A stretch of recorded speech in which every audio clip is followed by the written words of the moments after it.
Swarm ang mga agila ay mga apex predators na nanghuhuli gamit ang kanilang matalas na paningin, malalakas at matutulis na kuko at mga madiskarteng paraan sa panghuhuli. Maaari silang manghuli ng iba't ibang biktima, kabilang ang mga isda, mammal at iba pang mga ibon. Isa sa mga diskarte ng isang agila sa panghuhuli ay strafing.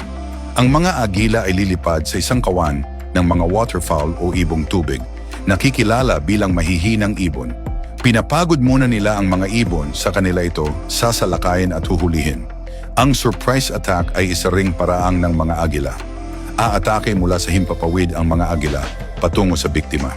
Lilipad sila ng mababa sa lupa upang sorpresahin ang biktima mula sa anggulong hindi nito inaasahan. Sinasalakay ng agila ang maliliit na ibong madaragit upang kunin ang kanilang mga huli. Ito din ang ilang mga katangian ng isang agila. Ang mga agila ay walang takot. Matiyaga ang mga agila. Ang mga agila ay mataas kung lumipad. Inaalagaan ng mga agila ang kanilang mga anak. At ang mga agila ay nagtataglay ng masiglang pangangatawan.